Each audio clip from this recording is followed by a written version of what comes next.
안녕하세요. 오늘도 사연살롱을 찾아주셔서 감사합니다. 지방에 살고 있는 50대 아줌마예요. 제 나이에 할머니가 된 지인들도 여럿 있지만 아직까지 손주가 없으니 할머니라고 하긴 실례요. 얼굴과 목, 손등엔 주름과 검버섯이 좀 있지만 마음만은 20대 꽃다운 나이 그대로거든요. 하긴 제 20대는 꽃처럼 아름답지 않았어요. 오히려 처절함 그 자체였죠. 이 고비 넘기면 저 고비가 찾아오고 진짜 하루하루 살아가는 것 자체가 고역이더군요. 젊은 시절 힘들었던 거 생각하면 차라리 여유 있는 지금이 낫네요. 전 아들을 워낙 빨리 낳아서 아들이 벌써 30대가 됐고 결혼도 했었죠. 왜 과거형으로 말하냐면 제가 아들 부부를 이혼시켰거든요. 이렇게 말하니 제가 악독한 시모라도 돼 보이나요? 전혀 아니에요. 오히려 며느리가 악마 같은 년이었어요. 잠시나마 나와 가족으로 엮였다는 것 자체가 소름 끼칠 정도로 완전히 사기꾼 사이코였죠. 며느리가 빨리 손주를 갖길 바라는 마음이 커서 보약까지 해다 바치고 몸에 좋다는 거 요리 다 해줬어요. 제가 큰 해장국집을 운영하거든요. 우리 아들도 자기 와이프가 얼른 아이 낳기만을 바랬는데 며느리란 게 저와 우리 아들 뒤통수를 제대로 치더군요. 며느리는 현재 제대로 죗값을 치르는 중이에요. 공범과 함께 말이죠. 이제 제 인생에 비극은 없었으면 좋겠어요. 지금까지 경험한 비극을 드라마로 방영한다면 1년짜리 1일 연속극은 좋게 될 거예요. 어찌나 박복하던지. 참, 내가 치른 일이지만 믿기지 않을 때가 많아요. 얼마 전엔 제가 뇌동맥류로 인해 뇌혈관이 꽈리처럼 부풀어 오르는 바람에 큰 고생을 치르기도 했어요. 그나마 조금이라도 젊었을 때 터져서 망정이지 아니었으면 죽었을 수도 있고 아주 큰 후유증이 남았을 수도 있다고 하더군요. 남은 일생을 병상에 누워 지냈을 수도 있었던 거죠. 아, 생각만 해도 끔찍하네요. 여튼 그 일이 있고 나서 제일 우선순위는 다름 아닌 제 건강이에요. 그동안 그놈의 돈만 생각하며 먹을 거 안 먹고 입을 거 안 입고 허리띠 졸라매며 살았어요. 가진 고생 다 하면서 말이죠. 순댓국집이 워낙 잘 돼서 시내에 큰 건물까지 소유할 수 있었는데도 자린고비 성향은 여전했어요. 옷가게에서 옷걸이에 걸린 제대로 된 옷을 사본 적이 별로 없어요. 항상 덤핑 판매로 산더미처럼 쌓인 옷들, 어디 하자 있는 옷들이나 중고 옷들 중에서도 가장 싼 걸 골라서 샀어요. 겨울엔 스웨터까지 껴입고 수면 양말까지 다 신고 전기장판 하나에 의지하면서 잤어요. 누가 보면 내 집에 노숙자 한 명이 있는 줄 알았을 거예요. 그렇게 악착같이 모았으니 나름 큰 건물의 건물주가 될 수 있었겠죠. 물론 지방이라 건물값이 싸서 건물주가 될 수 있었지만요. 어쨌든 제가 죽다 살아나 보니 돈? 그거 아무것도 아니더군요. 일단 내 인생에 내가 있어야지 돈만 남기고 죽어버리면 다 무슨 소용이겠어요. 무엇보다 내가 건강한 게 최고더라고요. 그 일이 있은 후 겨울만 빼고 맨발 걷기도 열심히 하고 백화점은 못 가더라도 아울렛에 가서 벽에 걸린 옷 한 벌 쫙 빼입기도 해요. 가난은 몸이 기억한다고 여전히 계산할 때 손이 후덜덜 떨리긴 하지만요. 얼마 전엔 비타민 D 수치가 낮게 나와서 비타민 D 주사까지 맞았어요. 그 전에 자린고비였던 저로서는 상상도 못할 일이죠. 몇천 원 아까워서 병원도 안 가고 병을 키웠던 적이 한두 번이 아니었기 때문이에요. 참으로 어리석게 살았죠. 스스로 불행을 자초했던 것 같아요. 이제 남은 인생 철저히 저를 위해서 살려고요. 물론 내 소중한 아들도 챙기면서 말이죠. 그럼 영화, 소설, 막장 드라마 같던 제 인생에 대해서 여러분께 허심탄회하게 풀어내볼게요. 제 이야기를 듣다 보면 세상은 요지경 노래가 절로 떠오르실 거예요. 진짜 요지경 속이었던 제 삶을 경청해 주시면 감사하겠습니다. 전 저를 잊게 해준 내 아빠를 한 번도 본 적이 없어요. 혼자서 미용실을 운영하며 눈코 뜰 수 없이 바쁘게 살던 엄마의 입에서 간혹 아빠의 이야기를 들을 수는 있었지만 대체 어떤 분이었는지 감도 안 잡히더군요. 왜냐면 저희 엄마도 아빠에 대해서 그리 깊숙한 부분까진 알지 못했기 때문이죠.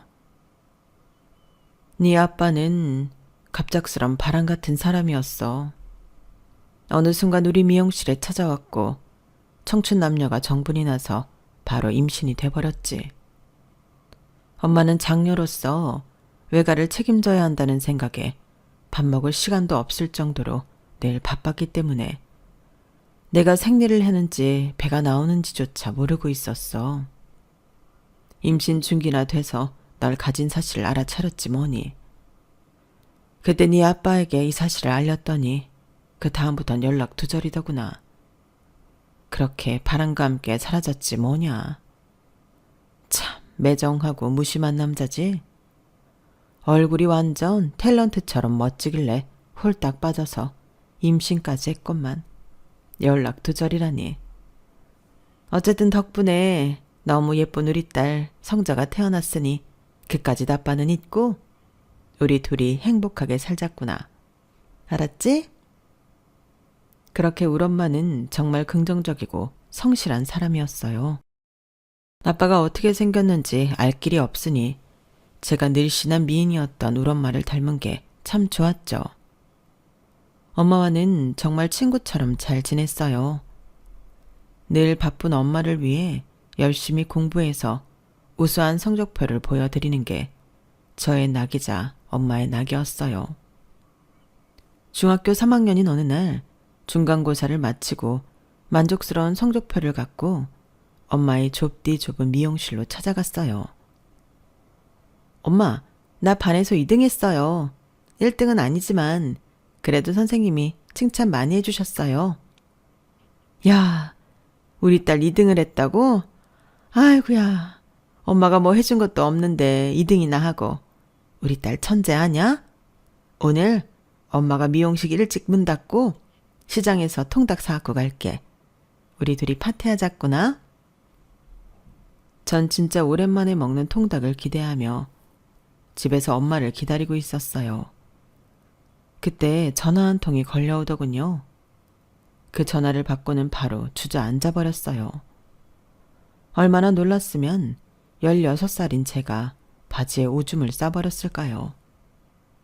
그 전화는 바로 저희 엄마가 미용실 문을 일찍 닫고 통닭 사오시는 길에 택시에 치여 큰 사고가 났다는 전화였어요. 엄마 곁엔 저뿐이니 이내 곧 정신을 차리고 병원으로 향했죠. 엄마는 상태가 심각하여 응급실에서 중환자실로 옮겨졌고 아주 오랜 기간 동안 병원 신세를 져야만 했어요. 뇌를 크게 다쳤거든요. 40대 초반이던 엄마는 5살 정도의 지능을 갖고 퇴원을 하게 되었어요.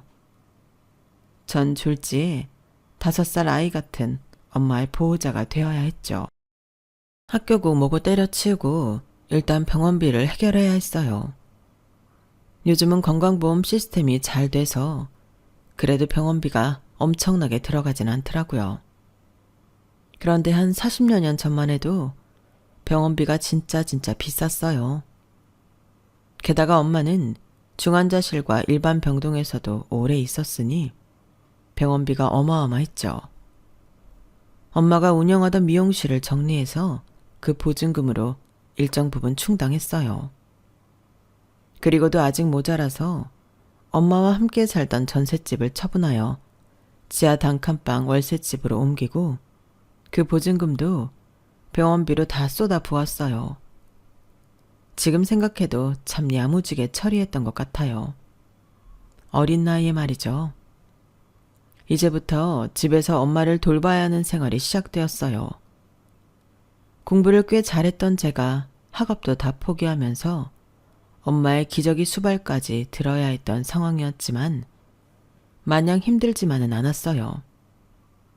오히려 그 교통사고로 인해 엄마가 하늘나라로 가버렸다면 그 충격이 더 컸을 것 같아요. 세상에 온전히 저 혼자만 남는 거니까요. 5, 6살 지능으로 돌아가버린 엄마가 오히려 귀여웠어요. 어쩔 때는 엄마가 절더러 엄마라고 부르더군요. 그래서 제가 웃으며 답했죠. 그래요, 엄마. 지금껏 아빠도 없이 엄마 혼자 날 키우느라고 얼마나 고생했어요. 이젠 내가 엄마를 돌봐드릴게요. 내가 엄마의 엄마가 되어드릴게요. 마음껏 투정 부리고 그래도 돼요. 엄마는 그럴 자격이 있어요. 그러나 현실적으로 가장 큰 문제는 바로 돈이었어요. 제가 돈을 벌어야 엄마와 제 입에 풀칠이라도 할 수 있었기 때문이죠.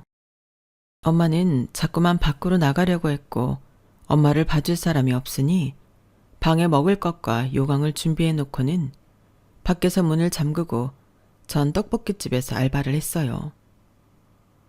요즘엔 사회복지 시스템이 좋아서 정부에서 많은 보조가 있지만 그때만 해도 그렇지 않았어요. 어린 제가 돈을 벌면서 엄마까지 케어해야 하는 건 온전히 저만의 숙제였죠. 다행히 떡볶이집 사장님께서는 알바생인 절 예뻐해 주셨어요. 성자야, 네가 우리 떡볶이집에서 일하니 인근 남자 고등학생들이 물 밀듯이 몰려온다. 네 얼굴 본다면서 말이야. 여기서 계속 일해라. 내가 다른 곳보다 시급 많이 쳐줄게. 그렇게 다른 곳보다 시급을 좀 더 올려받으면서 떡볶이집에서 몇 년이나 일할 수 있었죠. 매달 월급날이 되면 엄마가 제일 좋아하던 바나나 딱 1개를 사갔어요. 바나나가 지금은 다소 저렴한 과일 축에 속하지만 그때 당시에는 진짜 비싼 과일이었어요. 다른 식재료를 살 것도 많으니 그 비싼 바나나는 낱개로 딱 1개만 사야 했어요. 과일집 사장님께 거의 구걸하다시피 해서 말이죠. 몇 년이 지나고 19살 정도가 되자 제가 일하던 떡볶이 가게에서도 DJ를 드리더군요.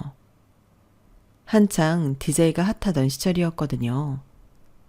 그 남자 DJ가 저와 같은 떡볶이집에서 일하겠다고 들어오는 순간 띠용 했어요. 알랭들롱 닮았을 정도로 진짜 잘생겼었거든요. 그냥 그 남자를 보기만 해도 가슴이 콩닥거릴 정도였죠. 내 마음을 눈치챘는지 아닌지 그 남자 DJ가 마이크에 대고 제 이야기를 종종 하더라고요. 저기 떡볶이 나르는 아가씨, 우리 가게 최고의 미녀 강성자 씨에게 바칩니다. 엔들리스 러브. 전 팝송을 많이 좋아했었는데 잘생긴 남자가 저보고 미녀라고 불러주고 제가 좋아했던 팝송까지 틀어주니 얼굴이 홍당무가 되어버렸어요. 몇 개월 같이 일하며 친해진 그 남자 DJ 박보철은 그 후로도 제게 엄청나게 들이댔어요. 그가 싫진 않았지만 아직 미성년자라는 신분과 제가 케어해야 할 엄마가 집에 있다는 사실은 제 마음의 문을 꽁꽁 닫게 하였죠. 그래 성자야, 이 오빠가 기다려줄게. 얼마든지 말야. 너의 마음이 봄바람에 눅 놓듯 녹으면 나에게 알려줘. 그곳이 어디든 너에게 달려갈 테니. 맨날 이렇게 멋진 멘트를 날려주는 잘생긴 DJ 오빠라니. 저도 이미 마음만은 홀라당 넘어간 상태였죠. 그러던 어느 날, 그날도 떡볶이집에서 열심히 알바하고 있었는데 사장님께서 급히 달려오셨어요. 성자야, 너 얼른 집에 가봐야겠다. 너희 엄마가 옥상으로 올라가셨다가 떨어지셨대. 크게 다쳤나 봐. 우리 집 옥상이요? 그 건물이 7층짜리인데 어쩐대요? 엄마 안 돼. 우리 엄마 어째? 얼마 전 문고리가 고장나서 대충 나무떼기를 떼고 나왔는데 그새를 못 참고 결국 집 밖으로 나와서 그 건물을 올라가 옥상에서 떨어지셨다니. 제발 살아주시기만을 바라며 병원으로 달려갔어요. 택시에 치이고도 살아남은 엄마니까 이번에도 기적이 일어나길 바랬죠. 하지만 기적은 없었어요. 머리부터 떨어진 엄마는 그대로 돌아가시고 말았어요. 하늘이 무너지고 땅이 꺼지는 듯한 슬픔이었어요. 이 세상에 혼자 남겨졌다고 생각하니 너무 무섭고 힘들었어요. 그러나 이번에도 정신을 차리고 딸로서 제 할 도리를 다 해야 했어요. 너무 불쌍한 우리 엄마를 위해서 장례식이라도 잘 치러드리자고 다짐했죠. 그때 짜잔 하고 나타나 준 게 바로 떡볶이집 DJ 보철 오빠였어요. 걱정 마 성자야. 내가 다 알아서 해줄게. 나도 부모님 한꺼번에 돌아가신 지 1, 2년밖에 안 돼서 장례 절차에 익숙해. 오빠가 다 알아서 할 테니 넌 좀 쉬어. 보철 오빠가 너무 고마웠어요. 그렇게 장례를 조금 수월하게 마치고 보철 오빠가 집에 데려다 주는 길에 제게 다시 한번 말하더군요.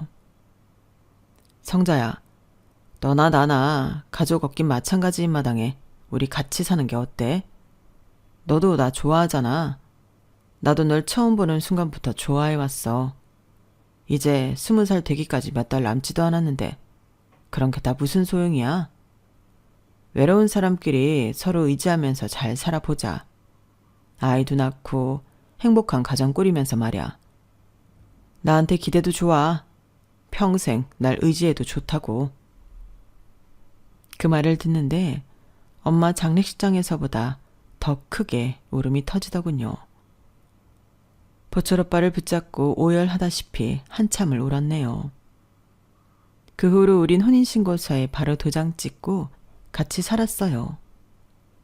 결혼식 없이 바로 부부가 되었고 아이도 바로 갖게 되었어요.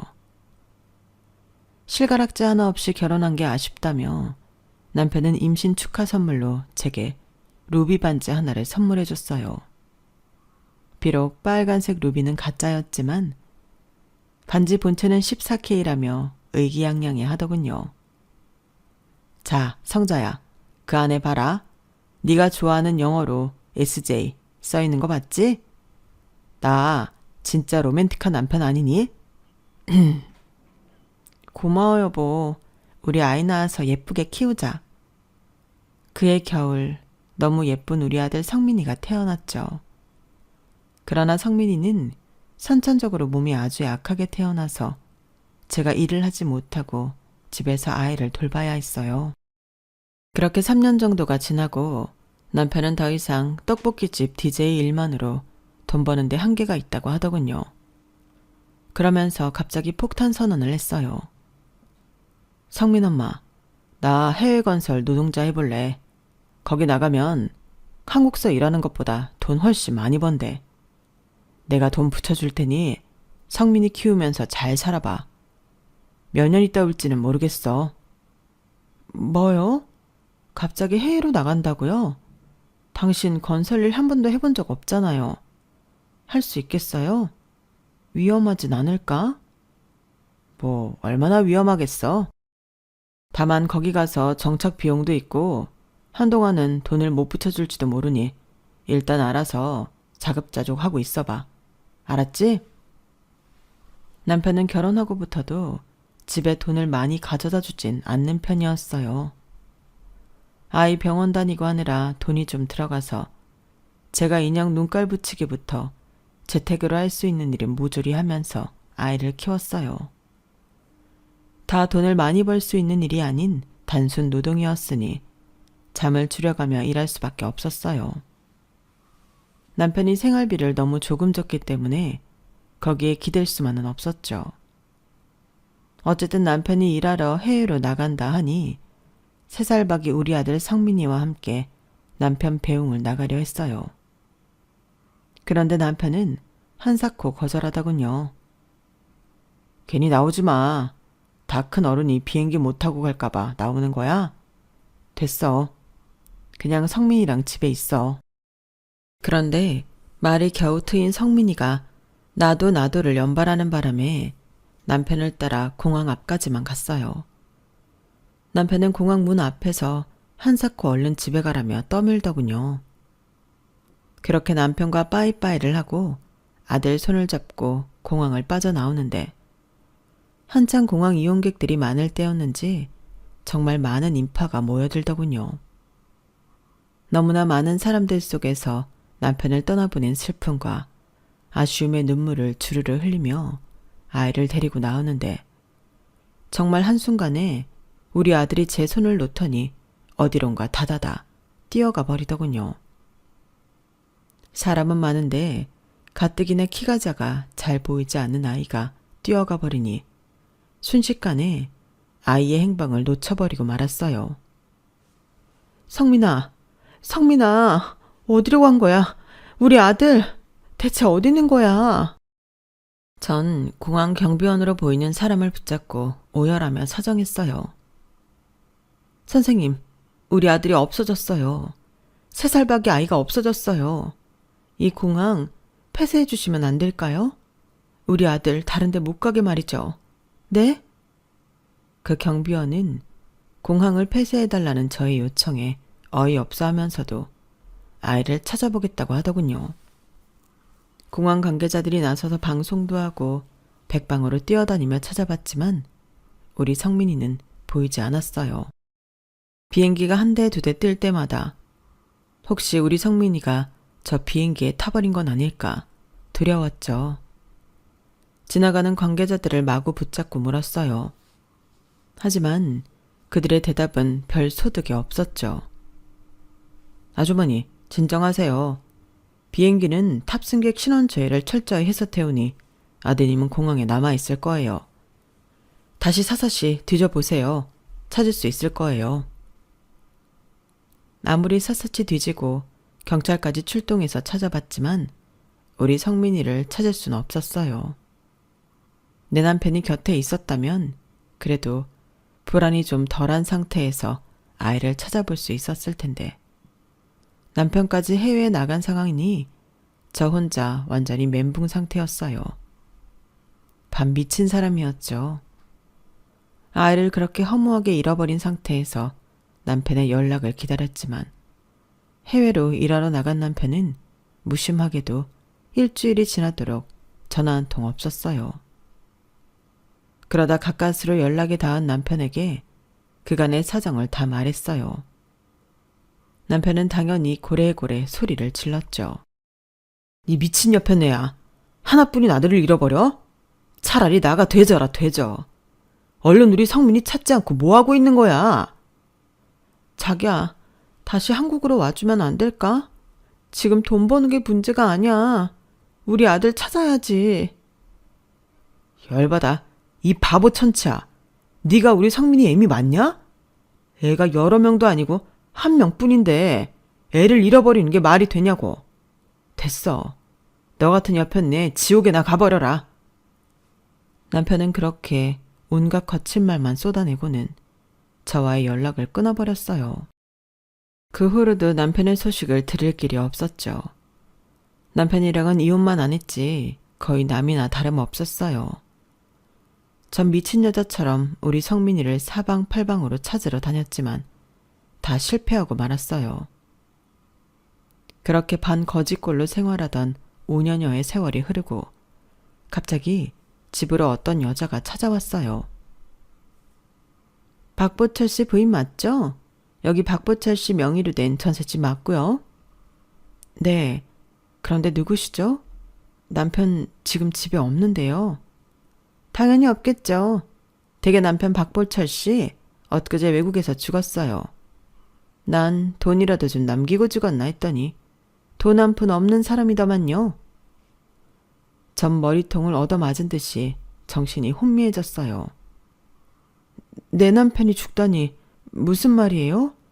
당신이 뭔데 우리 집에 와서 그런 말을 하는 거예요? 누구긴 누구예요? 그 사람이 얼마나 나한테 죽고 못 살아 했는데 재산이 이렇게 없는 거진 줄 알았으면 병든 거 알았을 때 그냥 내치는 건데. 암튼 당신 남편 급성 강경화로 되졌으니 그렇게 아세요. 어쨌든 지난 8년간 내가 거의 부인이나 다름없이 외국까지 함께 나가 생활했으니 이 집 전세금 빼서 뿜빠이 합시다. 5대5로 말이죠. 듣자니 당신 칠칠치 못하게 아들도 잃어버리고 부인 노릇도 제대로 못했다면서요. 그 부인 노릇 내가 대신해줬으니 나한테도 권리가 있다고요. 이게 무슨 개소리인가 싶더군요. 8년이나 관계를 가졌다 함은 나랑 결혼하고 바로인데 그때부터 두 집 살림을 하고 있었다니 믿어지지 않았죠. 그런데 어느 정도 수긍을 할 수 있었던 것이 남편이 생활비를 진짜 코딱지만큼 갖다 준 것이 늘 이상했어요. 부지런하고 열심히 일하는 사람이었기에 벌이는 괜찮은 편이었거든요. 어찌됐든 저 몰래 해외까지 나가서 두 집 살림 해온 남편이 급성 강경화로 죽었다니 아무 느낌도 안 들더군요. 그동안 떨어져서 남처럼 산 세월도 길었고 말이죠. 그러나 뜬금없이 내연녀가 찾아와 내가 살고 있는 집 전세 보증금을 반이나 내달라니 그건 허락할 수 없었죠. 내가 미쳤냐? 어디서 떳떳하지 못한 내연녀 주제에 찾아와서 지랄이야. 그 인간 잊은 지 오래야. 내 남편이라고 생각도 안 하고 살았다고. 어찌됐든 그 인간이 죽었으면 이 집 전세 보증금은 부인이 내 거지. 왜 이걸 훔쳐가려 들어? 오늘 한번 너 죽고 나 죽어볼래? 전 그 여자와 머리끄댕이를 잡고 싸웠어요. 제 힘이 얼마나 센지 그 여자도 잠깐 잡고 있는 신용만 하다가 깨갱하고 물러서더군요. 아, 독한 여편네 같으니라고. 저렇게 드센 여자니까 부처씨가 나만 좋아했지. 잘 먹고 잘 살아라. 남편이 괘씸하고 또 괘씸한 마음에 장례도 제대로 안 치러주고 그냥 화장해서 강물에 뿌려주었어요. 그러고 나서 집에 와서 한참을 울었어요. 그 울음에 남편에 대한 회한의 마음이 아닌 우리 아들에 대한 그리움의 눈물이었죠. 하지만 왠지 우리 아들을 언젠간 꼭 만날 것만 같았어요. 그래서 폐인같이 살기보단 최대한의 돈도 많이 벌고 모아서 잘 살고 있는 엄마의 모습을 보여주고 싶었어요. 죽을 힘을 다해 열심히 살았죠. 돈이 없고 배가 고파서 식당 주방일을 찾았어요. 그러면 식당 뒤에서 남은 음식이라도 먹을 수 있을 것만 같았거든요. 그렇게 한식 뷔페, 국밥집, 순댓국집 등을 전전하면서 식당일에 대해서 많은 것을 배울 수 있었어요. 그게 언 3년의 세월이었죠. 그리고는 대출을 받아 저만의 선지해장국집을 차렸어요. 고소한 선지해장국은 제가 가장 좋아하는 음식이었거든요. 마치 갈비탕 같은 맑은 국물에 큼지막한 소뼈를 넣어 넉넉히 1인분을 담아 팔았어요. 그렇게 푸짐하게 판매하니 손님들이 점점 늘더군요. 입소문에 소문을 타고 장사는 불티나게 잘 되기 시작했죠. 눈코 뜰 새 없이 바빴지만 장사가 끝나고 한 상자 가득 현금을 가져가서 밤새 셀 때면 피곤이 다 가시는 것 같더라고요. 제가 그렇게 돈을 벌고 악착같이 모았던 건 다 우리 아들 성민이를 만날 때를 대비해서였죠. 우리 아들 생각하며 괴물처럼 돈을 벌었어요. 너무 힘에 부쳐 살이 39kg까지 빠졌기에 보기에도 정말 좀비나 다름없었어요. 그렇게 10수년이 흐르니 통장에 돈이 불어나 지방 시내에 큰 건물을 하나 살 금액이 되더군요. 그도 그럴 것이 우리 선지 해장국집에 야채를 대주던 사장님도 덩달아 돈을 많이 벌어 그 옆에 조그만 빌딩을 살 수 있었죠. 그 야채집 사장님은 제게 너무 고마워했어요. 아유, 해장국집 사장님 항상 고맙게 생각하고 있어요. 여기 해장국이 너무 잘 되는 바람에 한낱 야채 장수가 이렇게 빌딩도 사고 진짜 고마워요. 해장국집 사장님이 부럽기도 무진장 부럽네요. 에이, 뭐가 부러워요. 전 야채가게 사장님이 훨씬 부러운걸요? 이번에 아드님 검사로 발령 나셨다면서요. 사법고시랑 연수한 성적도 엄청 좋았다더니 원하던 검사 돼서 좋겠어요. 아버지로서 얼마나 뿌듯하세요. 뭐, 지 엄마도 일찍 죽은 마당에 혼자서 바르게 커준 것만 해도 다행이죠. 사실 우리 아들 다른 곳에선 자랑 많이 해도 여기 해장국집에선 자랑 못하겠어요. 사장님은 3살박이 아들 잃어버리고 얼마나 마음이 찢어지겠어요. 에휴, 아직까지 우리 성민이 백방으로 찾고 있어요. 시간만 나면 말이죠. 근데 언젠간 만나지 않을까 하는 희망이 있어요. 진짜 근거 없는 희망이지만 왠지 언젠가 만날 수 있을 것 같아요, 우리 아들.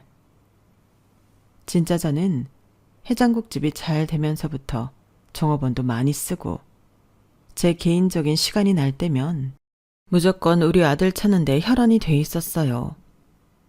우리 아들 성민이를 찾을 수 있다면 돈이 얼마 들든 무슨 일이든 할 각오가 되어 있었죠. 돈은 많이 벌어서 경제적 여유는 있었지만 우리 아들을 잃어버린 지 10수년이 되었으니 마음의 여유는 없었어요. 우리 식당이 잘 되니 TV에도 많이 나오고 다른 매체에 많이 나와서 전국에서 우리 집 비법을 배우고 싶다는 사람들이 몰려왔어요. 하루에 몇 팀이 왔다 갈 정도였죠. 하지만 다 거절했어요. 제 속이 좁은 건지 우리 식당 비밀을 알려주고 싶은 생각도 분점을 낼 생각도 없었거든요. 그러던 어느 날 식당 셔터문을 내리는데 어떤 젊은 청년이 찾아왔어요. 그 청년의 한국말이 엄청 어눌하더군요. 안녕하세요, 사장님. 제가 어려서부터 미국 살아서 한국말이 좀 어렵습니다. 이해해 주세요. 해장국집을 운영해보고 싶어요. 한국에 정착하고 싶거든요. 돈은 조금 있어요. 제가 돈을 주고라도 이곳 비법을 배우고 싶은데 가능할까요? 아유, 우리 집 비법일 것도 별로 없어요. 미국에서 여기까지 오셨어요? 한국말 잘하시네요. 추우니까 일단 가게 안으로 들어오세요. 저는 셔터 문을 닫으려다가 다시 열고 가게 불을 켜고 그 청년에게 따뜻한 숭늉을 대접했어요. 미국에서 이곳까지 왔다니 그 정성이 고마워서 말이죠. 쓰고 있던 야구 모자를 벗고 난 그 청년의 얼굴을 물끄러미 보는데 뭔가 좀 이상했어요. 어디선가 본 듯한 낯익은 인상이었죠. 혹시 탤런트 같은 거 하셨어요? TV에 나온 적 있나요? 어디서 본 듯한 얼굴이어서요. 그런데 그 청년도 절 뚫어지게 쳐다보더군요. 아니요. 어릴 때 엄마 잃어버리고 고아원에 잠깐 있다가 미국으로 입양됐다네요. 저도 하도 어릴 때라 잘 몰라요. 근데 엄마를 찾으러 한국에 오긴 했어요. 양부모님 다 돌아가시고 저한텐 한국의 고국이라 여기고 살았어요. 한국말 잊지 않으려 친구들도 죄다 한국 사람이었고요. 근데 저도 사장님이 참 익숙하네요. 웃는데 누군가의 얼굴이 잠깐 스쳐 지나가더군요. 바로 우리 전 남편의 너털 웃음 짓던 얼굴과 똑같았죠. 순간 완전히 머리끝에서 발끝까지 전율이 흘렀어요. 엄마를 잃어버렸다고요? 어디서요? 어디서 잃어버렸는지 기억나요? 혹시 나이가 몇 살이에요? 너무 내 남편과 똑같이 생겨서. 정말 미안한데 검사 하나 해보면 안 될까요? 나한테 너무 중요한 문제예요. 정말 다급한 문제라서 협조 좀 해주세요. 그 청년은 흥분해서 마구 눈물을 흘리는 절 놀라서 쳐다보더군요. 청년은 무조건 알았다며 다 해드리겠다며 연신 고개를 끄덕였어요. 바로 다음 날이 밝자마자 우리는 DNA 검사를 마쳤고 초조하게 결과를 기다렸어요. 검사 결과 그 청년은 제가 그토록 찾던 우리 아들 성민이가 맞았죠. 엄마, 내가 한국을 잊지 않아서 다행이에요. 신에게 감사해요. 신이 우리를 다시 만나게 해준 거예요. 성민아, 엄마를 찾아줘서 정말 고마워. 그리고 미안해. 내가 너를 찾았어야 했는데 내 노력이 부족했나 봐. 널 잃어버려서 미안해. 널 혼자 두어서 정말 죽을 죄를 졌어. 이제부터 엄마가 그동안 못다한 거 다 해줄게. 너무 사랑해 내 아들. 다시 잃지 않을 거야. 제가 살던 집에 성민이와 함께 살게 되었어요. 그동안 돈만 쫓으며 외롭고 처절하게 혼자 사투를 벌이다가 우리 아들이 내 곁에 돌아오니 세상이 따뜻하게만 보이더군요. 지옥 같던 하루하루가 행복으로 가득 찼죠. 성민이는 우리 가게의 비법을 배워 식당을 물려받고 싶어 했어요. 하지만 저의 짧은 가방끈에 한이 맺힌 터라 우리 아들만큼은 펜대 굴리며 화이트 컬러로 편하게 살게 하고 싶었죠. 성민아, 너 영어도 잘하고 미국에서 엔지니어 하고 있었다며. 한국에서 외국계 기업에 취업해서 경력 살리는 게 어떻겠니? 엄마가 최대한 밀어줄게. 취업 후엔 얼른 결혼도 하고 말야. 엄마가 그동안 모아놓은 돈으로 집 한 채 해줄게. 어차피 이 건물도 다 네 거다. 다 넣어주려고 이 재산 모은 거니까 말야. 착한 내 아들은 제 말대로 외국계 기업 해외 마케팅팀에 취업했어요. 엔지니어라 기계를 잘 알고 있었기에 해외 출장을 이곳저곳 다니며 마케팅을 펼쳐나갔죠. 그렇게 몇 년 사회생활을 하다가 이 지역 병원의 정신과에서 근무하던 간호사 여자친구를 만나 결혼하겠다고 하더군요. 저에게 여자친구를 소개하면서 어느 정도 배경에 대해 말해주었는데 제 눈치를 좀 보더라고요. 제가 결혼을 반대할까봐 말이죠. 엄마, 여자친구가 가족 없이 남동생과 둘이 자라서 돈도 없고 아무것도 없어요. 그저 착하기만 한 사람이에요. 그래도 간호사로 열심히 일하는 프로페셔널한 여자랍니다. 엄마 말대로 30 넘기기 전에 결혼해서 아기 낳고 행복하게 살고 싶어요. 엄마 집 근처에서 살게요. 내 여자친구 예쁘게 봐주면 좋겠어요. 결혼 반대하지 말아주세요. 성민아, 우리 집도 너 어렸을 땐 가난했었어. 반대할 이유가 뭐가 있겠니? 내가 뭐가 잘난 시어머니라고. 어려서부터 가난했던 건 자기가 선택해서 그렇게 된 것도 아닌데 말야. 자기 잘못이 아냐. 성인이 돼서 자기 일 열심히 하며 본인 앞가림만 잘하면 됐지 뭐. 우리 아들이 선택한 여자니까 다 상관없다. 네가 워낙 착하고 고운 심성을 가졌으니 네 와이프 될 사람도 착하겠지 뭐. 얼른 결혼 준비하거라. 고마워요, 엄마. 제가 며느리감을 실제로 봤을 때도 착해 보였어요. 아들 내외는 별 탈 없이 결혼식을 올렸죠. 마치 며느리의 남동생인 사돈총각이 우리 집 근처 원룸에 혼자 살고 있다기에 자주 불러서 밥도 해먹였어요. 저 나름대로 며느리와 사돈총각에게 물심양면으로 잘해주었어요. 제 어릴 적 가난하고 힘들 때의 모습이 오버랩돼서 보였거든요. 그렇게 어느덧 3년 정도 지나고 시모인 저와 아들이 그토록 기대하던 아기가 잘 생기지 않더라고요. 아들도 고민하는 기색이 역력했죠. 며느리가 아직은 시험관까지 고려하고 있지 않다고 해서 강제할 수는 없었기에 자연 임신만 기다리고 있는데 소식이 없더군요. 아가, 이거 내가 용한 한의원에 새벽같이 가서 텐트 치고 줄 서 있다가 아침에 지어온 거다.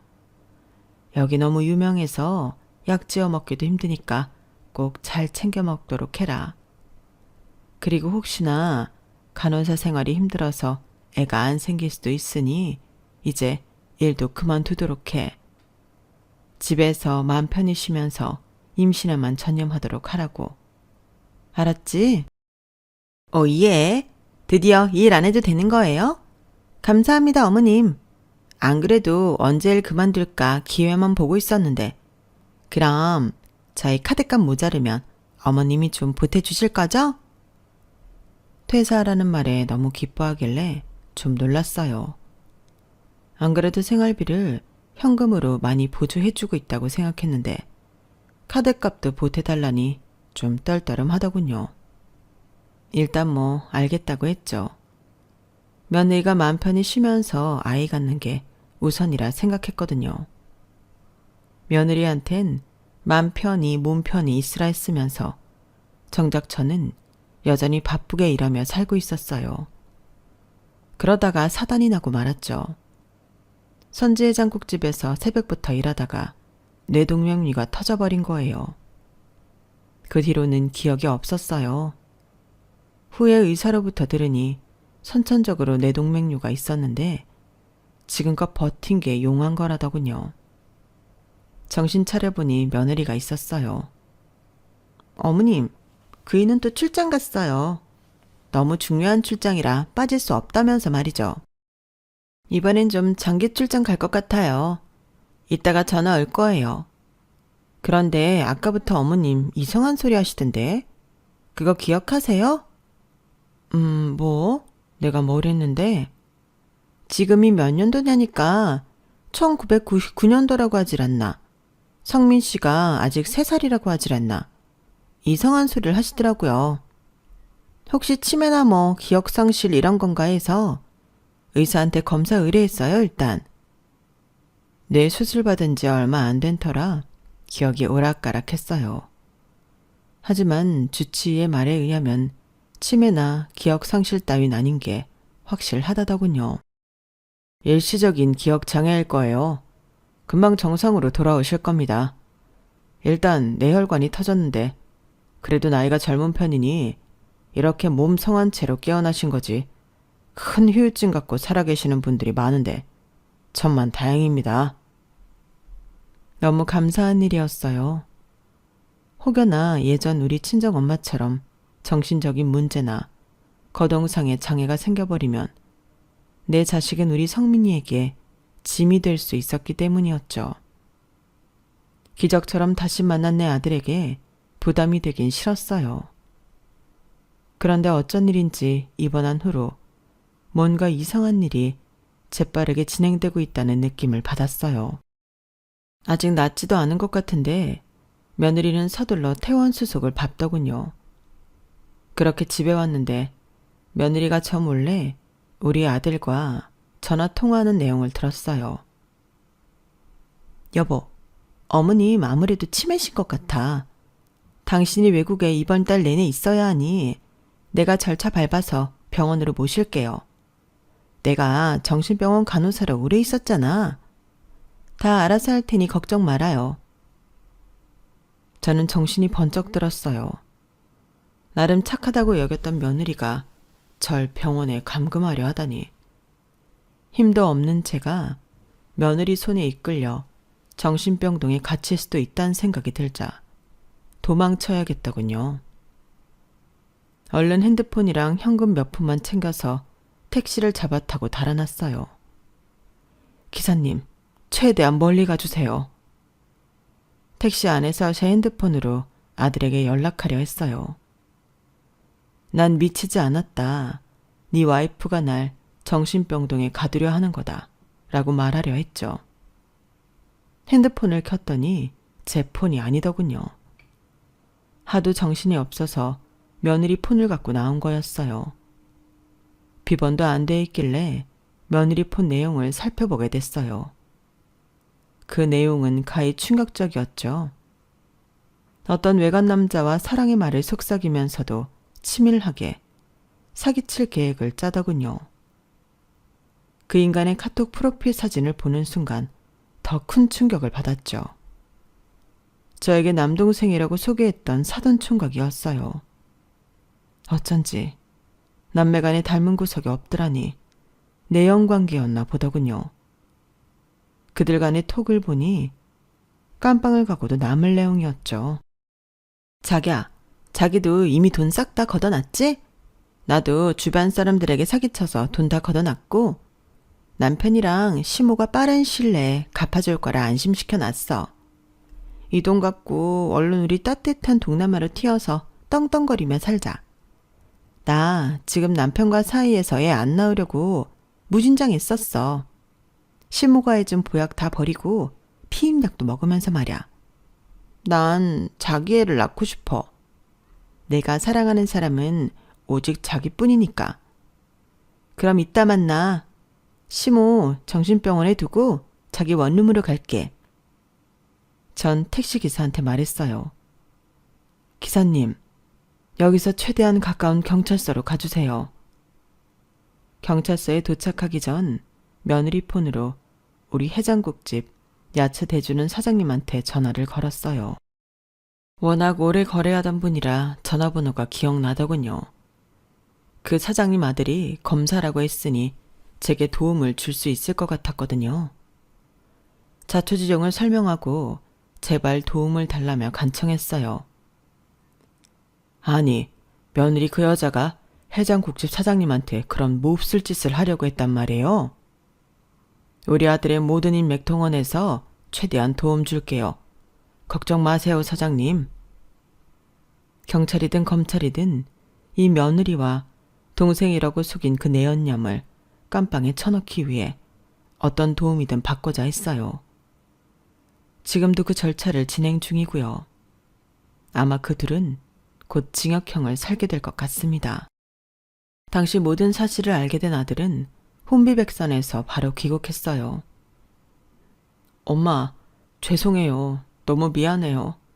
내가 와이프를 잘못 골랐어요. 그저 착한 여자인 줄로만 알았어요. 엄마를 다시 잃을 순 없어요. 이제 평생 내가 엄마 지켜드릴게요.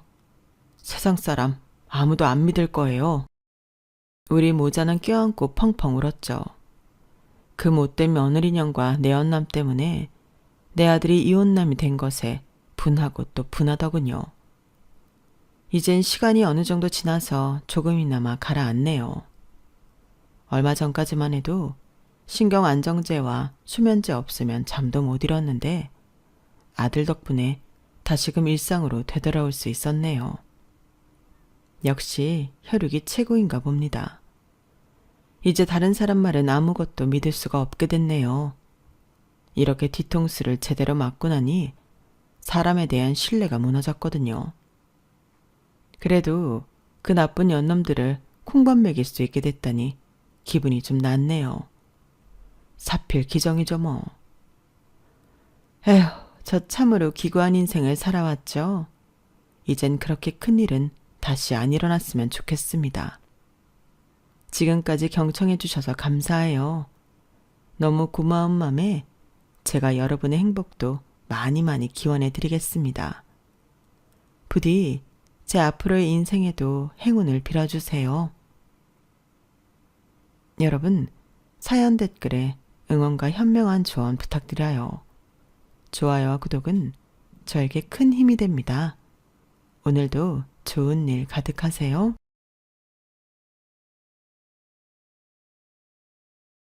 안녕하세요. 오늘도 사연 살롱을 찾아주셔서 감사합니다. 지옥문 앞에서 유턴에 성공한 30대 여성이에요. 인생에서 가장 중요한 결정 중 하나가 바로 결혼이잖아요. 결혼은 하느냐 마느냐도 중요하지만 어떤 사람과 하느냐가 가장 중요한 것 같아요. 그런 점에서 저는 큰 실수를 했어요. 남편감을 잘못 골랐다기보다는 시어머니 자리를 잘못 골랐으니까요. 결혼은 남자와 여자가 하는 게 아니라 집안 대 집안이 하는 거라잖아요. 그러니 시어머니는 남편만큼이나 중요한 조건인데 그걸 간과했던 거죠. 덕분에 비싼 인생 경험을 톡톡히 한 셈이지만 그보다 더 큰 걸 얻었기 때문에 후회는 하지 않아요. 하지만 그건 그거고 그간 당한 걸 생각하면 속에서 천불이 나는 것도 사실이에요. 해서 이렇게라도 털어놔야 속이 좀 후련할 것 같아서 사연을 보내게 되었습니다. 저는 어릴 때부터 또래들보다 조금은 혹독한 교육을 받고 자랐어요. 일하지 않는 자, 먹지도 말라는 말을 귀에 딱지가 않도록 듣고 살았거든요. 이 말이 저희 집 가훈이자 저희 아빠의 인생 모토였어요. 맨손으로 밑바닥에서부터 시작해 가정을 이루고 번듯한 가게를 차리기까지 아빠는 안 해본 일이 없을 정도로 고생을 하셨거든요. 뿐만 아니라 끼니를 거르는 건 다반사고 사계절을 단벌 신사로 버티기도 하셨어요. 쌀한톨의 귀함을 누구보다 잘 아는 분이시기 때문에 가훈도 그렇게 정하신 거예요. 왜 돈 있는 사람들은 죽기 전에 자식들한테 한 푼이라도 더 주고 가려고 기를 쓰고 편법을 쓰잖아요. 그런데 저희 아빠는 그런 방식을 너무도 싫어하셨어요. 자식을 위한다면 주머니에 돈을 채워주고 갈 게 아니라 돈 버는 방법을 가르쳐줘야 되는 거야. 가진 돈은 언제고 바닥이 나지만 돈 버는 기술이 있으면 언제까지고 벌 수 있으니까. 그런 의미에서 난 자식한테 유산은 안 줄 생각이다. 그러니까 나 살아있을 때 옆에서 열심히 보고 배워. 어떻게 해야 돈을 벌 수 있는지를. 이런 얘기를 저는 초등학교에 들어가기 전부터 들어왔어요. 어릴 땐 그게 무슨 의미인지도 모른 채 그저 아빠가 하시는 말씀이니까 나쁜 말은 아니겠거니 하면서 귀에 담았고 조금씩 머리가 커가면서는 일찌감치 내 살 궁리는 스스로 해야겠구나 하는 결론에 이르게 되었죠. 너무 어린 나이부터 아빠를 통해 세상에 공짜는 없다는 걸 확실히 배워서 그런지 저는 유년기를 거쳐 성인이 된 뒤 사회생활을 하면서도 공짜에 대한 기대는 절대 안 하고 살고 있어요. 누가 가르쳐준 것도 아닌데 어릴 때부터 내가 가지고 싶은 게 있으면 부모님한테 사달라고 조를 게 아니라 설거지를 하든 아빠 구두를 닦든 그것도 아니면 일 끝나고 돌아오신 부모님 어깨를 주물러 드리든 용돈 받을 일을 해서 그 돈을 모아 사야겠다는 생각을 했으니 저도 아빠 유전자를 물려받은 게 확실했어요. 경제관념에 대한 확고한 신념이 있는 아빠였지만 자식 공부하는 데 들어가는 돈은 아끼지 않으셨어요. 저는 대학에 다닐 때 아르바이트를 해본 적이 없었는데 그건 저희 아빠가 그러길 원하셨기 때문이에요. 학비는 아빠가 대줄 테니까 넌 아르바이트 할 시간에 차라리 너한테 필요한 공부를 한자라도 더 해라. 필요한 공부를 위해 학원을 다녀야 한다면 학원에 등록해. 그 돈도 아빠가 내줄 테니까. 사회에 나가기 전에 네가 갖춰야 할 것들은 제대로 배우고 익히란 소리야. 대신 사회인이 된 순간부터 네 앞길은 네 손으로 닦아야 하는 거다. 엄마한테 매달 집세랑 식비, 전기세까지 확실히 내고 살아. 나중에 결혼을 하게 되면 당연히 결혼 비용도 네가 알아서 해야 하고. 아빠 말 알아듣겠지? 제가 친구들한테 이 얘기를 들려주었더니 다들 설마 아빠가 딸한테 집세랑 식비, 전기세까지 받겠냐고 웃어 넘겼지만 저는 확실히 알고 있었어요. 저희 아빠라면 충분히 그러고도 남을 뿐이라는 걸요. 그리고 그런 생각은 현실이 되었죠. 대학을 졸업하고 첫 월급을 받던 날 아빠는 수고했다는 말과 함께 수기로 적은 고지서를 내미셨어요. 월세, 전기세, 수도세, 식비 등 마치 아파트 관리비 고지서처럼 세분화된 고지서를 본 순간 아, 내가 정말 사회인이 됐구나 하는 실감이 들었어요. 역시 우리 아빠는 허튼 소리를 하지 않는 분이라는 것도 새삼 깨달았고요. 그리고 또 한 가지, 취업을 하기 잘했다는 생각도 했어요. 사실 저랑 같은 과를 나온 대학 동기들 중에는 개국을 하는 친구들이 꽤 있어요. 의사들이 개원을 하는 것처럼 약사들은 개국을 하는데 약국을 차리는 게 돈을 많이 벌 수 있는 지름길이거든요. 버는 족족 다 내 주머니로 들어가니까요. 하지만 약국이 자리를 잡는 데까지는 시간도 걸리고 무엇보다 약국을 차리는데 초기 자본이 들잖아요.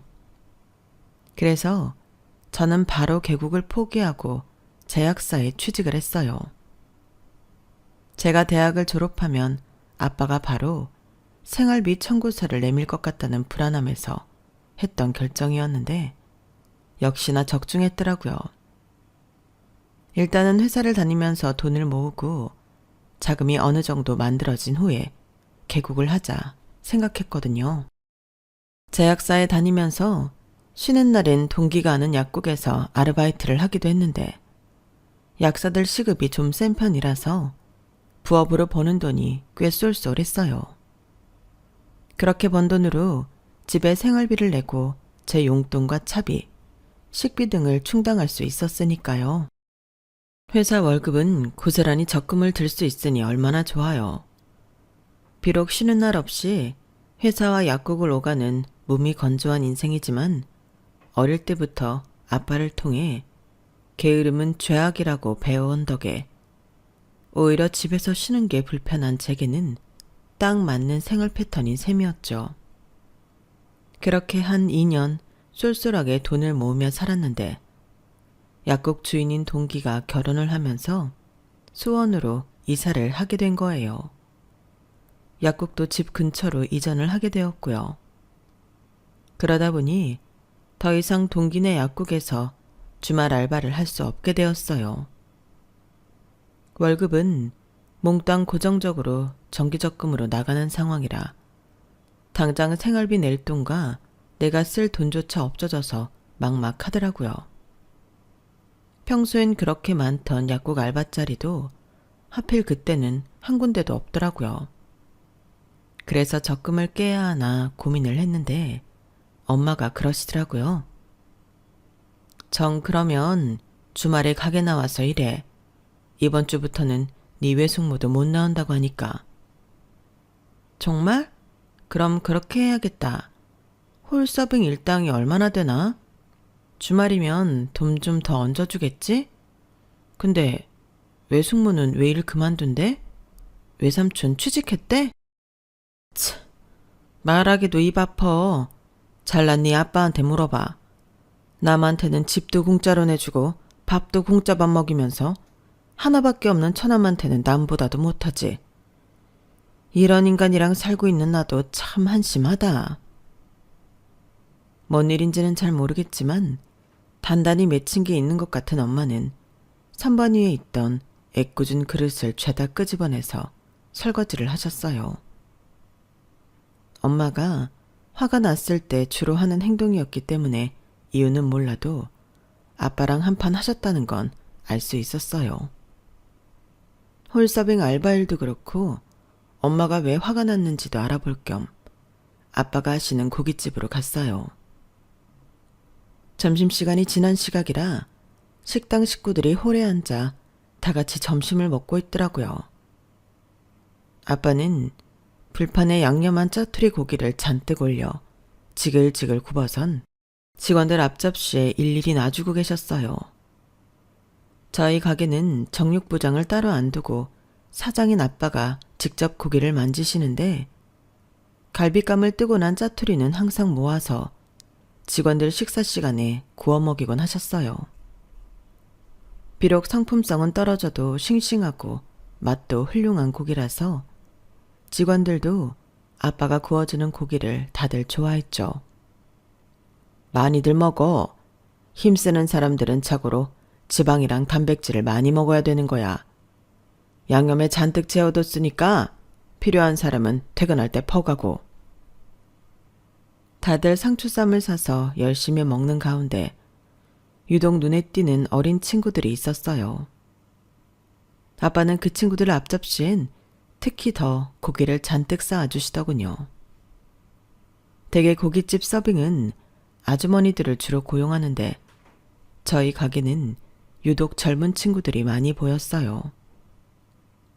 물론 10년 넘게 저희 가게에서 일해오신 아주머니들도 계시지만 3분의 1 정도는 늘 어린 친구들이었거든요.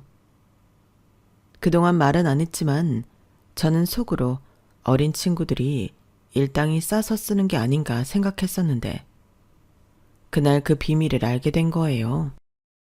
네 엄마는 아직도 툴툴거리고 있냐? 참, 아무리 팔이 안으로 굽는다지만 밑 빠진 독에 왜 자꾸 물을 부으려 드는지 모르겠다. 저 봐라. 이제 갓 20된 애들도 먹고 살겠다고 저렇게들 열심히 일하는데 나이 40이 다 된 놈이 허구한 날 일도 않고 하늘에서 꽁돈 떨어지길 기다리는 게 그게 말이 되냐? 자기 매형 가게에 와이프 분에서 돈 벌어라고 할 게 아니라 지놈이 나와서 불판을 갈든 설거지를 하든 해야 하는 거 아니냐고. 내 참다 더는 못 참겠어서 네 외삼촌 불러 한 소리 했다.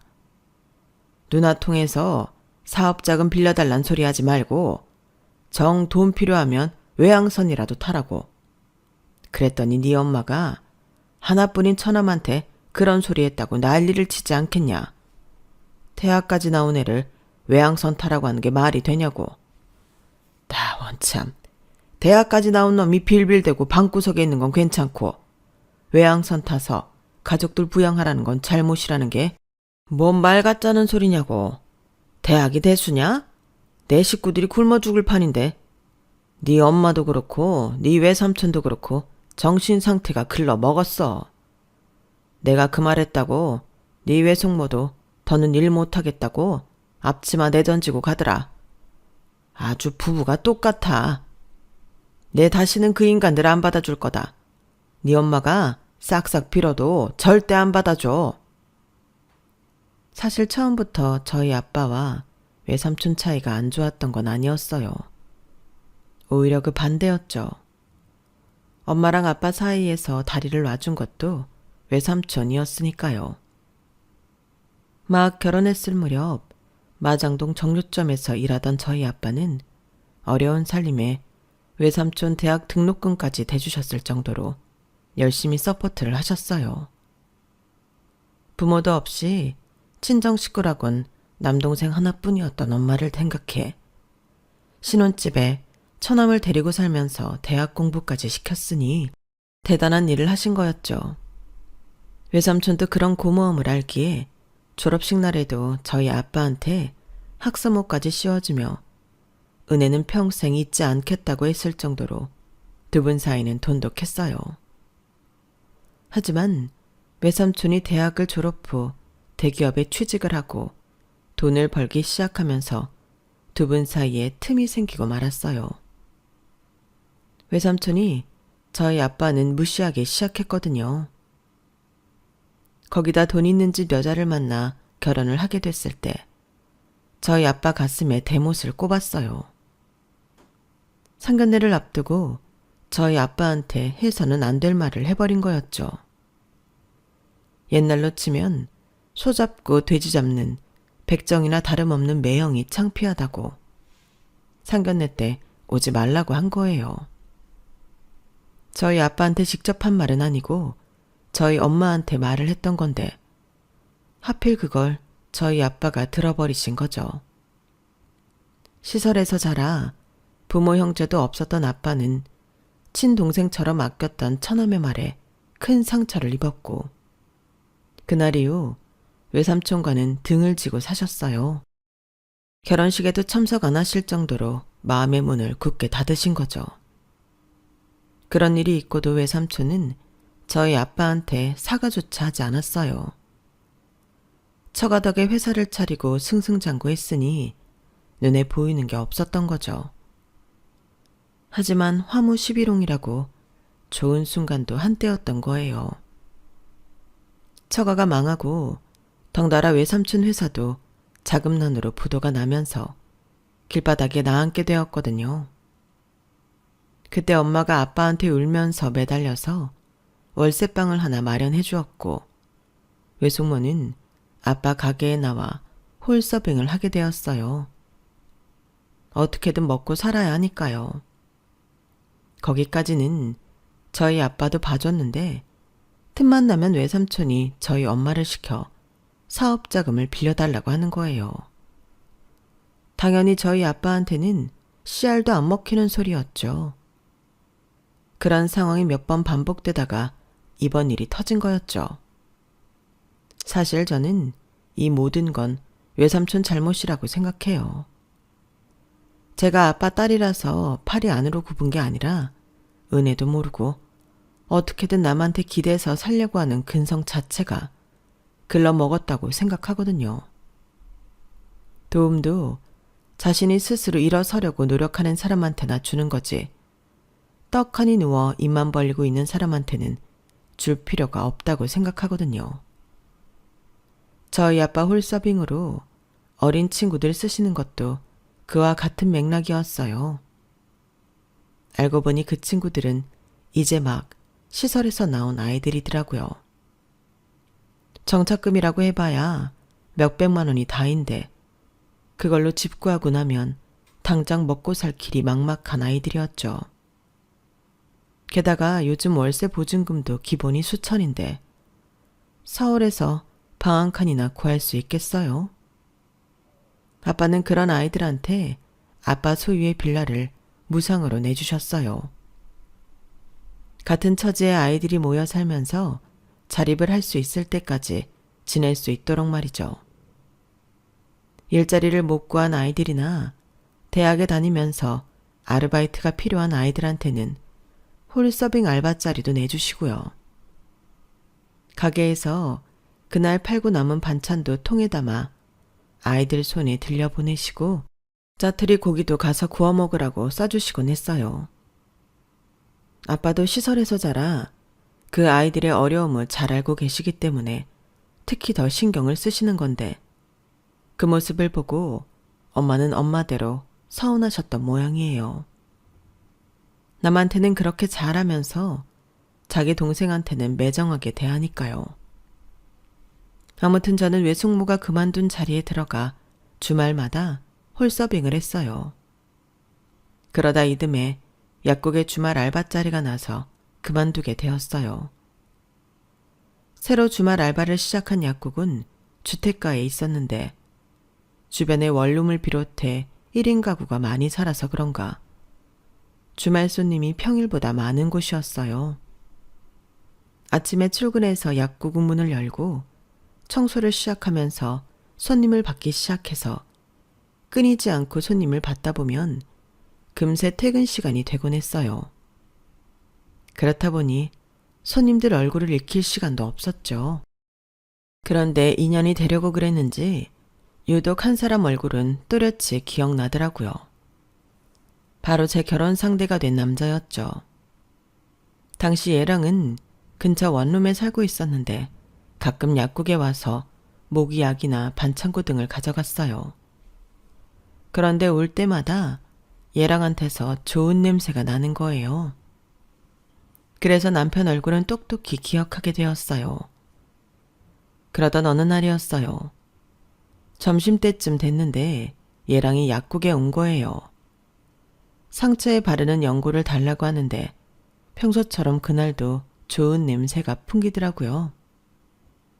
그래서 늘 좋은 냄새가 나는데 혹시 향수 뭐 쓰냐고. 그랬더니 얘랑은 피식 웃으면서 그러는 거예요. 오래전 드라마 중에 사랑을 그대 품 안에 라는 작품이 있었는데 혹시 아세요? 글쎄요, 잘 모르겠는데요. 거기서 남자 주인공이 여자 주인공한테 물어요. 냄새가 좋다고 샴푸 뭐 쓰냐고요. 그런데 여자 주인공이 뭐라고 대답했는지 아세요? 빨래비누. 그 말에 저는 잠시 멍하게 얘랑을 바라봤어요. 아, 그렇다고 내가 빨래비누를 씻었다는 건 아니고 저는 그냥 비누로 씻었습니다. 도브? 그 말에 누가 먼저랄 것도 없이 웃음을 터뜨렸어요. 그때 알았어요. 그 어떤 향수보다도 더 사람을 기분 좋게 하는 냄새는 비누향이라는 걸요. 정확히 말하면 호감이 가는 사람의 페로몬이 더해진 비누향이겠지만요. 그날 이후 길에서 마주치거나 유리창 너머로 눈이 마주칠 때면 인사를 나누곤 했어요. 그러다 얘랑이 근처에서 파는 군밤이나 붕어빵 같은 걸 사다 주기도 하고 저 역시 보답으로 비타민제를 건네기도 하면서 가까워지기 시작했어요. 어느 순간부터는 얘랑이 자주 약국에 찾아와 얘기를 나누고 가기도 하고 같이 점심을 먹기도 하면서 본격적으로 교제를 시작하게 되었죠. 대학 시절까지는 학교와 학원, 그리고 사회인이 돼서는 직장과 약국만 오고 가던 무미건조한 일상이 얘랑을 만난 후로는 많이 변했어요. 전에는 쉬는 날이 무슨 필요냐고 생각했었는데 연애를 하고부터는 달력에서 빨간 날만 찾게 되었거든요. 주말 돈벌이 장소였던 약국은 어느 순간부터 얘랑과의 데이트 장소가 되었어요. 제가 약국을 비울 수 없기 때문에 그렇게 된 거였지만 따지고 보면 그리 나쁜 것만은 아니었어요. 여름엔 시원하고 겨울엔 따뜻하고 오래 앉아 있어도 눈치 주는 사람도 없으니 금상첨화지 뭐예요. 그렇게 약국 데이트를 즐기면서 3년 가까이 사귄 우리는 슬슬 결혼 생각을 하게 되었어요. 얘랑을 만나본 아빠랑 엄마는 사람이 괜찮아 보인다고 마음에 들어 하셨고 예비 시어머니도 저를 좋게 봐주셔서 별 탈 없이 결혼 준비를 할 수 있었죠. 둘 다 30을 간 넘긴 상황이라서 한창 일을 할 때인지라 짬을 내서 결혼 준비를 하는 게 여간 힘든 게 아니더라고요. 거기다 결혼 자금이 넉넉하면 모를까 얼마 안 되는 돈으로 이것저것 다 준비하려니 머리가 지끈거릴 정도로 신경이 예민해졌어요. 그러다 보니 얘랑과 말다툼도 자주 하게 돼서 이러다 이 결혼 못하는 게 아닌가 하는 생각도 하곤 했죠. 그런데 주변의 얘기를 들어보니 저희만 그런 게 아니었더라고요. 다들 결혼 준비를 하면서 몇 번씩 싸우고 화해하기를 반복했다고 했으니까요. 그냥 생각 같아선 혼인신고만 하고 살림만 합치면 딱 좋겠다 싶었어요. 하지만 어디까지나 그건 제 생각이고 부모님 입장은 그게 아니니까 어떻게든 구색을 맞추려 노력했죠. 그동안 월급을 모조리 모아왔던 저는 결혼 후 약국을 열 생각이어서 가급적 결혼식은 조촐하게 하기를 바랐어요. 얘랑 역시 학자금 대출을 갚으며 직장 생활을 해온 탓에 벌어놓은 돈이 얼마 없어서 결혼식에 큰 돈을 쓸 처지가 아니었죠. 일생에 단 한 번뿐인 결혼식에 의미를 두는 사람도 있겠지만 우리 두 사람은 그 반대였어요.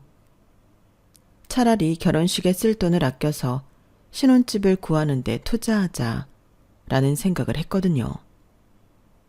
신혼집을 구하는 데는 신랑이 대출 포함 2억 5천을 쓰고 저는 현금으로 1억을 보태기로 했어요.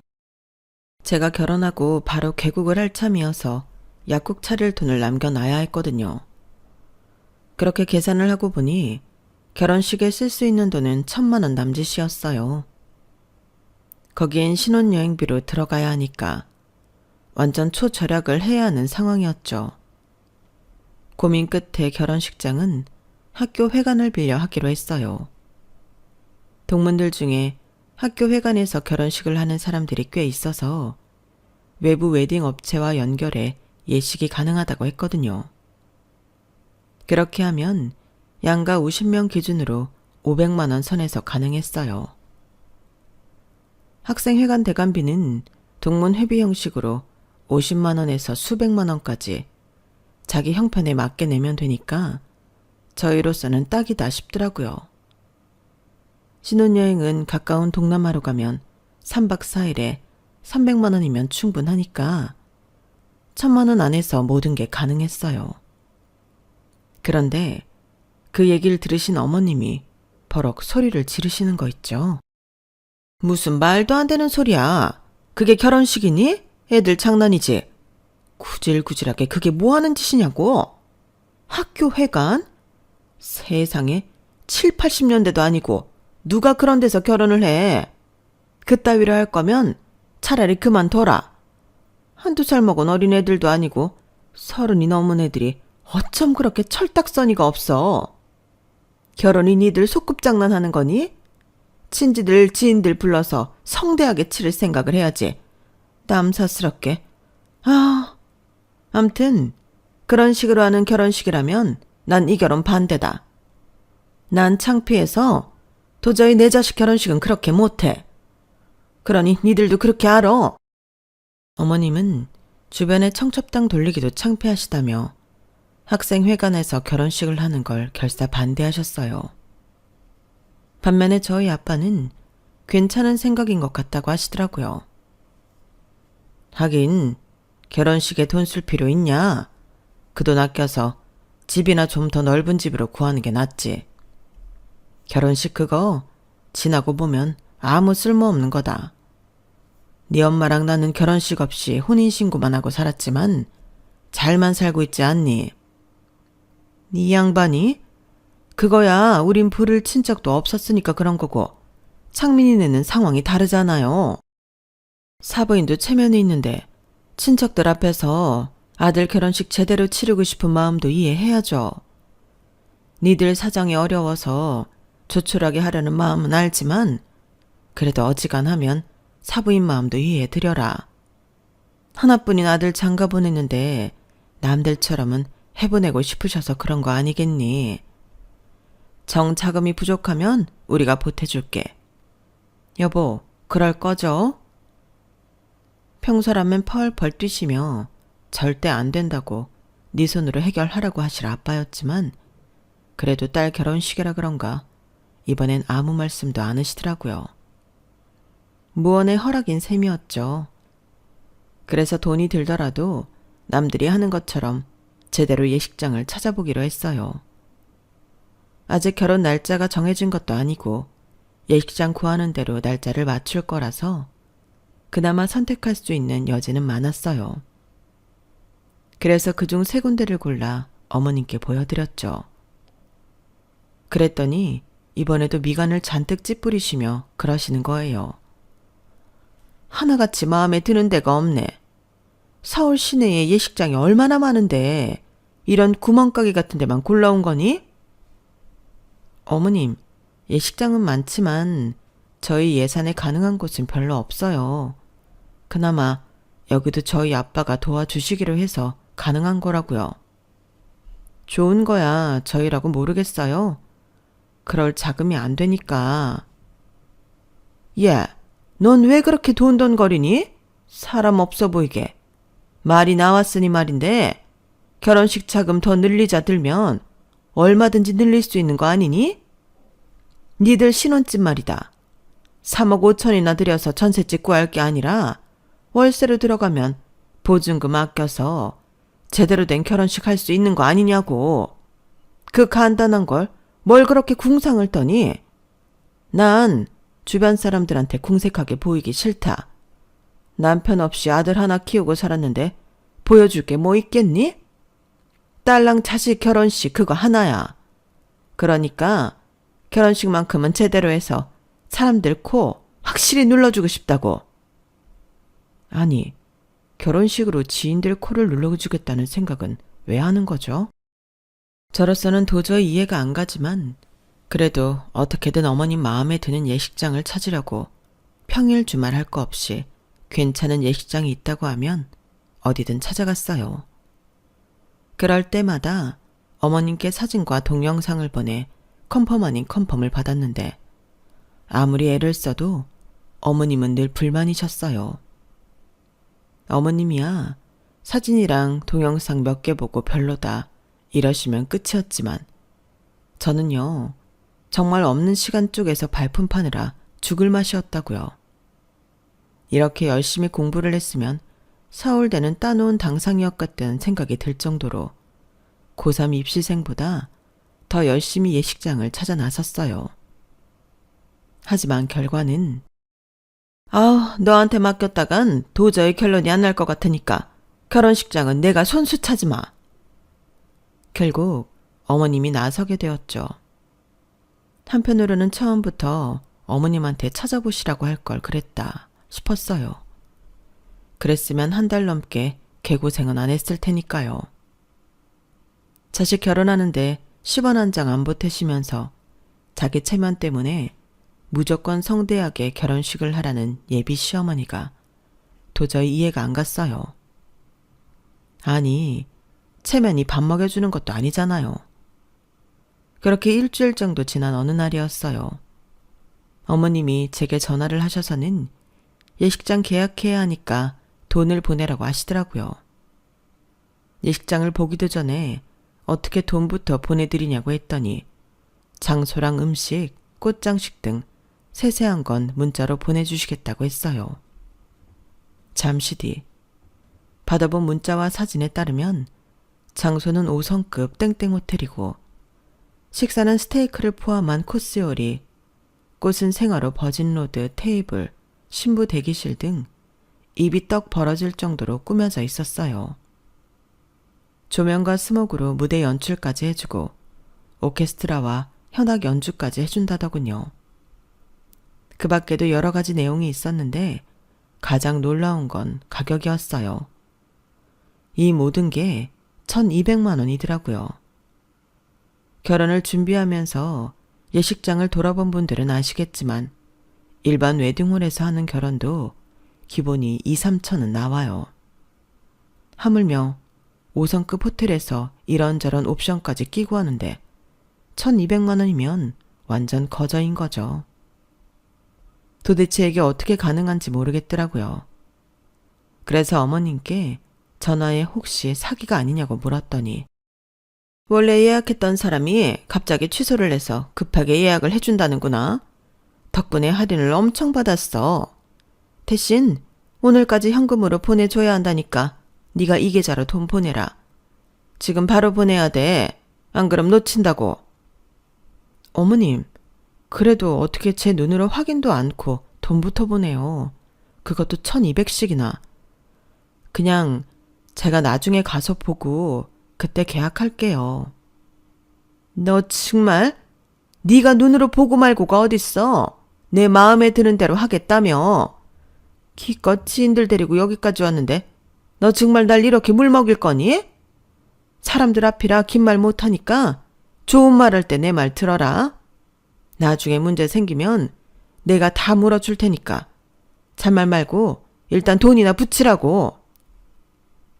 마치 맡겨둔 돈 달라는 사람처럼 어머님은 돈을 붙이라고 닥달을 하셨어요. 그런 어머님 행동에 열이 확 올랐지만 잘못되면 어머님이 물어주겠다는 말에 반쯤은 될 대로 되라는 생각도 들더군요. 전화를 끊은 어머님은 바로 호텔 예식장 계좌를 보내주셨어요. 개인 계좌였다면 의심을 했겠지만 호텔명이 들어간 공식 계좌였기 때문에 저는 의심하지 않고 1,200만 원을 바로 보냈어요. 그때까지만 해도 이게 어떤 결과를 가져올지 까맣게 모른 채 말이죠. 그날 밤 어머님은 계약서와 함께 서비스 내역이 담긴 카탈로그를 가져다 주셨어요. 당시에 예식장 보러 다니느라 밀렸던 회사 업무로 정신없이 바빴던 저는 계약서는 뒤로 하고 서비스 내역만 체크를 했는데 거기에 제가 모르는 함정이 있었던 거예요. 계약서에 명시된 금액에 0을 잘못 본 거였죠.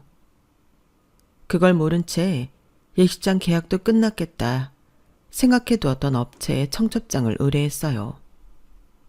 이제 미리 봐두었던 신혼집을 계약하면 거의 끝났다 생각했더니 긴장이 풀렸는지 맥을 못 추겠더라고요. 그래도 예식장도 정해진 상태니 마냥 늦장을 부릴 수 없어서 힘을 짜내서 체크리스트를 하나씩 지워나갔어요. 그러던 어느 날이었어요.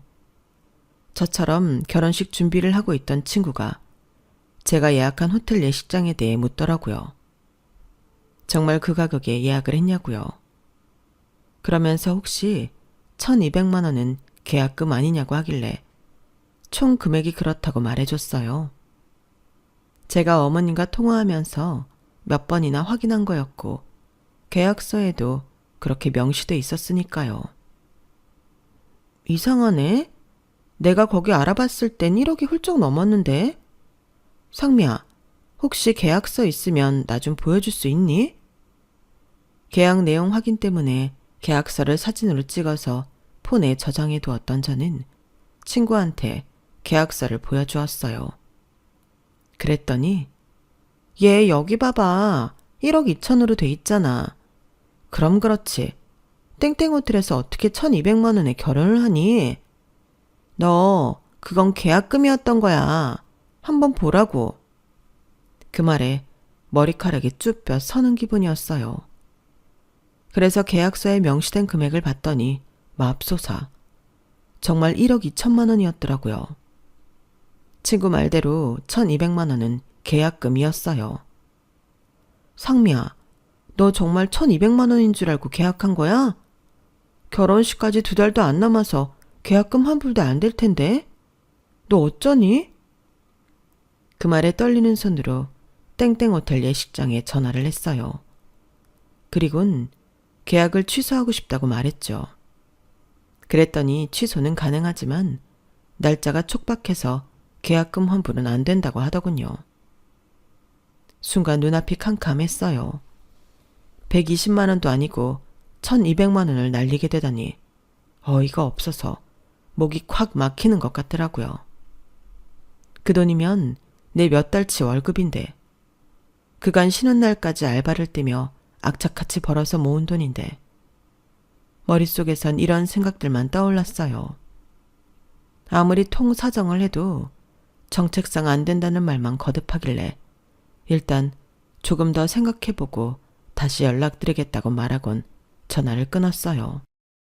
전화를 끊고 나니 나도 모르게 눈물이 주르르 흘러내렸어요. 옆에서 친구가 뭐라고 하면서 위로를 해주었지만 하나도 귀에 들어오지 않았죠. 내가 계약서에 명시된 금액을 잘못 본 건 분명 잘못이지만 그때는 이런 말도 안 되는 계약을 해버린 어머님 탓으로만 생각됐어요. 그래서 어머님께 전화를 했더니 별일도 아니라는 듯이 이러는 거예요. 너도 참 그게 뭐 그리 큰일이라고 호들갑이니? 그러게 내가 그랬잖아. 신혼집을 월세로 하고 보증금 준비한 걸로 예식장비 내라고. 간단한 걸 가지고 이 난리야. 예, 나 지금 지인들이랑 골프 치러 가야 되니까 그만 끊자. 누구는 속이 타들어가는데 이 사단을 만든 장본인인 어머님은 한가하게 골프를 치러 가신다는 거예요. 그날 밤 예랑을 만나 이 상황을 전했더니 저처럼 한숨만 벅벅 쉬더라고요. 아무리 봐도 어머님이 1억 2천인 거 알고도 계약하신 것 같아. 그렇지 않고서는 이렇게 태어나실 수가 없다고. 나 그 돈 절대 못 내니까 어머님 보고 책임지시라고 그래.